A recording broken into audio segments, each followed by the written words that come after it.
आकाश में तारक लिंग के रूप में, पाताल में आटकेश्वर के रूप में और मृत्युलोक में महाकाल के रूप में स्थित भगवान शिव को प्रणाम। समस्त लिंग स्वरूपों में विद्यमान भगवान शिव को सादर नमस्कार। नाभि देश उज्जैन का अटूट बंधन है महाकाल के साथ, जो महाकाल स्तोत्र में उल्लिखित है।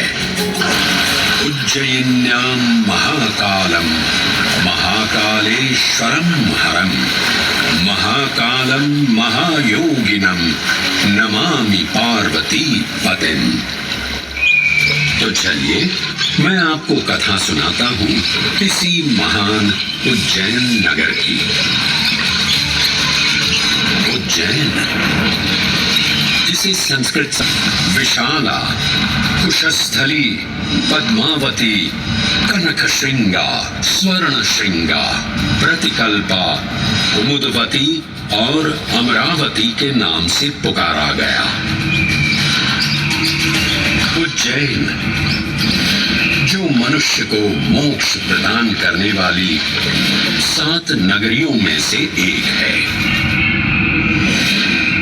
उज्जैन जहां 84 महादेव का आशीर्वाद प्राप्त है। उज्जैन जिस पर सदा ही कृपा रहती है महाकाल की।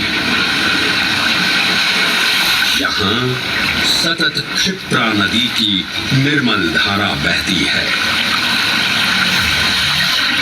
डमरू के नाद से जीवन को ऊर्जा मिलती है। घंटियों की झंकार मन को आनंदित करती है। और यहाँ का आकाश शिव आशीष स्वरूप है। श्मशान ऊषर क्षेत्र पीठम तु मनमेव च पंचकत्र न लभ्यते महाकाल पुरद्दते।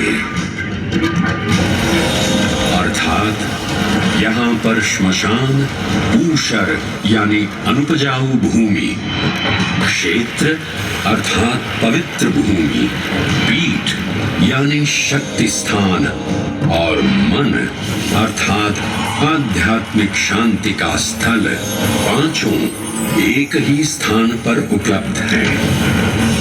ये संयोग महाकाल की नगरी उज्जैन की महिमा को और गरिमामय बना देता है। उज्जैन के इस अलौकिक स्वरूप से प्रभावित हो महाकवि कालिदास अपने काव्य मेघदूत में लिखते हैं, हे जलधर, यदि महाकाल के मंदिर में समय से पहले तुम पहुंच जाओ तो तब तक वहां ठहर जाना जब तक सूर्य आंख से ओझल न हो जाए। शिव की संध्याकालीन आरती के समय नगाड़े जैसी मधुर ध्वनि करते हुए तुम्हें अपने धीर गंभीर गर्जनों का पूरा फल प्राप्त होगा। ये संध्या आरती जिसे कालिदास ने सराहा है अत्यंत महत्वपूर्ण है, क्योंकि ये वो प्रहर है जब सभी देवी देवता गंधर्व यहाँ उपस्थित होते हैं।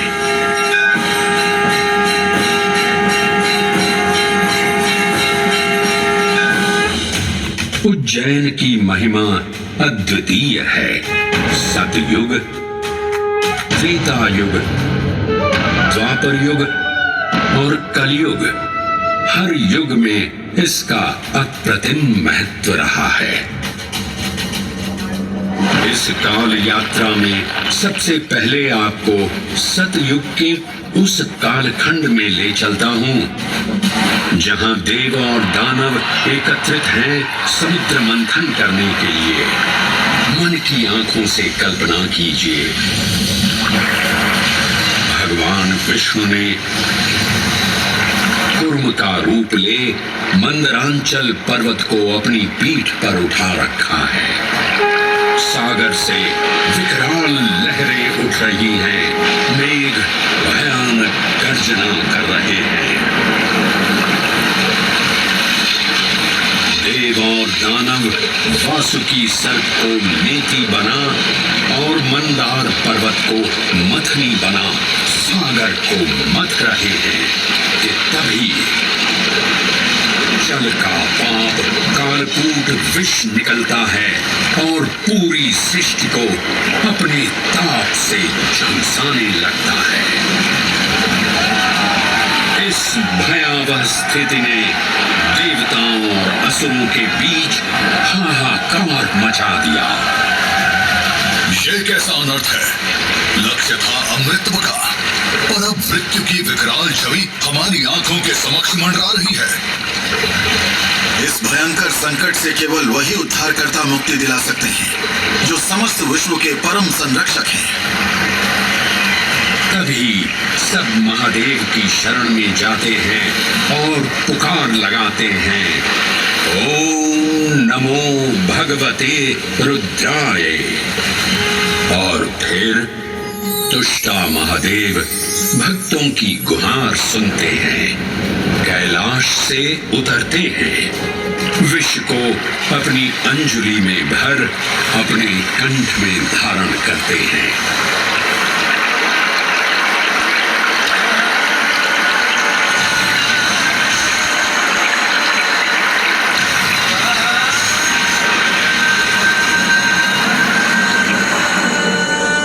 अंततो गत्वा सागर मंथन से अमृत कलश प्रकट होता है।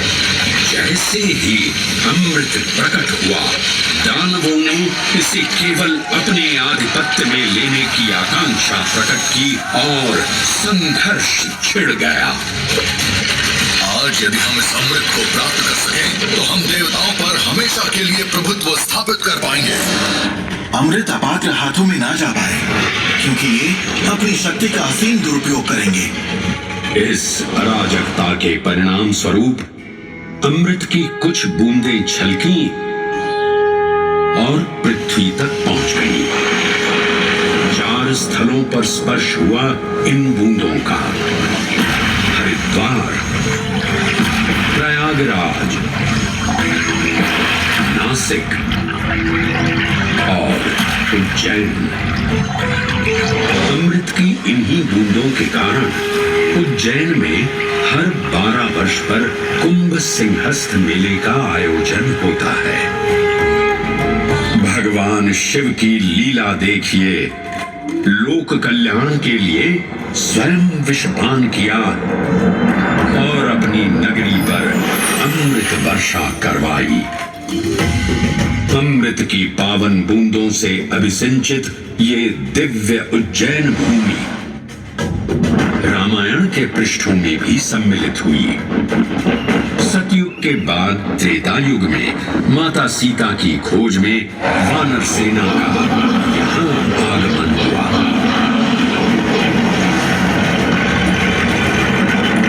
समय की इस यात्रा के माध्यम से अब प्रवेश करते हैं वाल्मीकि रामायण के किष्किंधा कांड में। जब वानर राजा सुग्रीव अपने यूथपतियों से सभी प्रमुख स्थानों पर जाने के लिए कहते हैं और उन्हें अवंती नगर यानी उज्जैन जाने का आदेश भी देते हैं। मेखला उत्कल के क्षेत्र, दशर्न के नगर, आभ्रवंती, अवंती और विदर्भ के राज्य, साथ ही माहिष्का के आकर्षक राज्य में भी पूरी तरह से खोजना होगा। एक युग भगवान विष्णु के राम अवतार से संपृक्त और अगला युग उन्हीं के एक और दिव्य अवतार से समरस होना, ये अद्वितीय संगम केवल उज्जैन में ही संभव था। परंतु एक क्षण ठहरिए और ध्यान से सुनिए। ये हैं महाकाल के 1008 दिव्य नाम।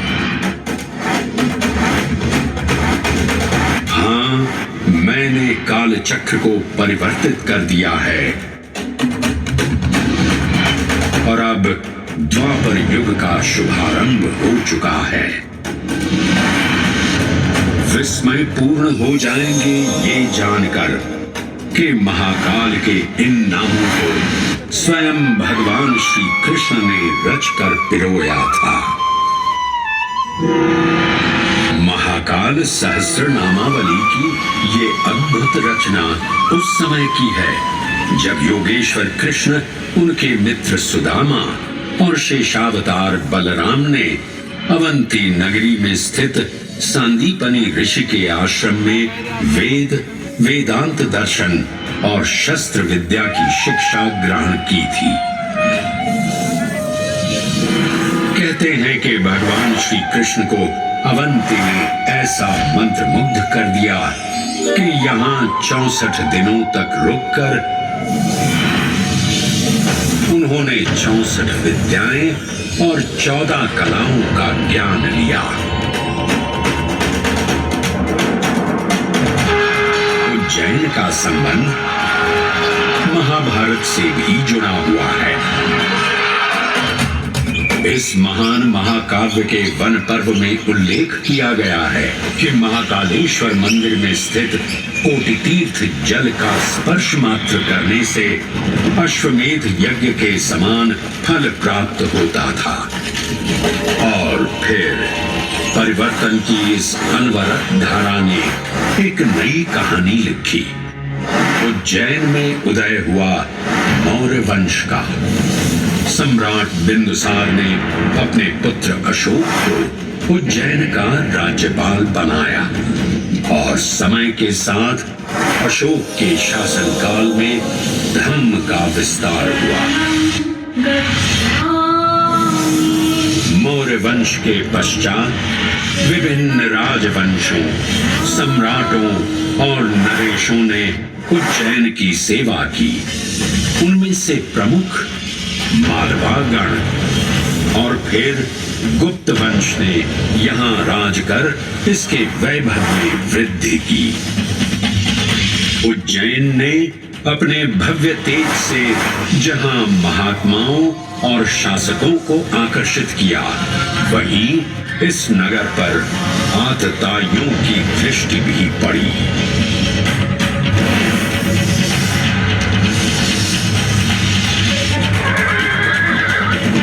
शक मध्य एशिया की खानाबदोश जनजाति थी, जिन्होंने उत्तर पश्चिमी और मध्य भारत के कुछ हिस्सों पर आक्रमण कर अपना शासन स्थापित किया। ईसा पूर्व प्रथम शताब्दी में जब भारत शकों के अत्याचार से त्रस्त था, तब उन शकों ने उज्जैन पर भी कब्जा कर लिया और फिर उज्जैन में उदय हुआ एक तेजस्वी योद्धा महाराज विक्रमादित्य का। एक तरफ शकों का बल तो दूसरी तरफ विक्रमादित्य का अद्वितीय पराक्रम। विक्रमादित्य की तलवार महादेव के तीसरे नेत्र सी चमकी। प्रचंड युद्ध हुआ। महाकाल की कृपा से शूरवीरों ने शकों को परास्त किया और उज्जैन में गणतांत्रिक शासन स्थापित किया।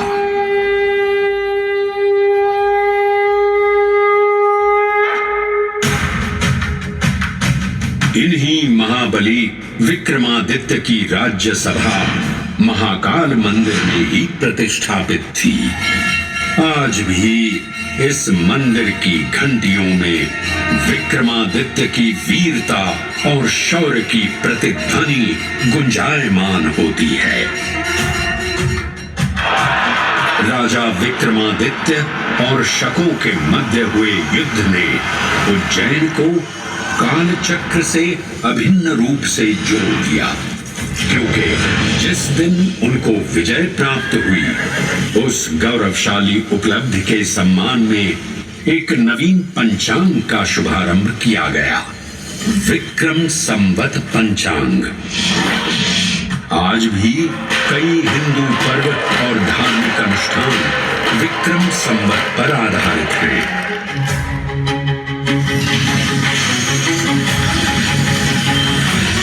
पृथ्वी की भौगोलिक कर्क रेखा इस पावन उज्जैन भूमि से होकर गुजरती है। लगभग 300 वर्ष पूर्व उज्जैन विश्व समय का प्रमुख संदर्भ बिंदु था। यही कारण है कि उज्जैन की वेदशाला में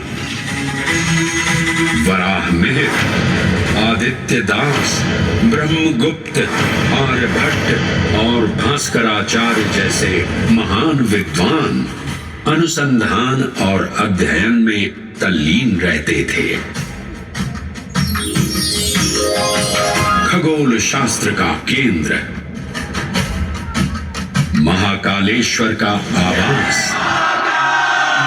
जगत गुरु कृष्ण की नगरी, विक्रमादित्य का राज। जयति जय उज्जैनी, वैभवशालिनी नगरी उज्जैन।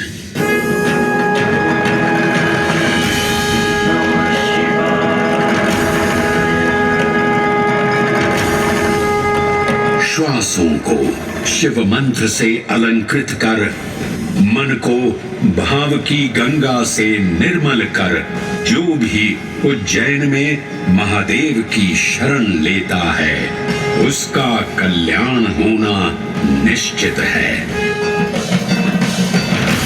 आज सुनी सबने गाथा महाकाल की, दर्शन जिनके दुर्लभ हैं, नमन करे जिन्हें काल भी, चरण में जिनके है बसा। ये समस्त संसार कभी नहीं देखा होगा धरती पर ऐसा चमत्कार।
Feliz.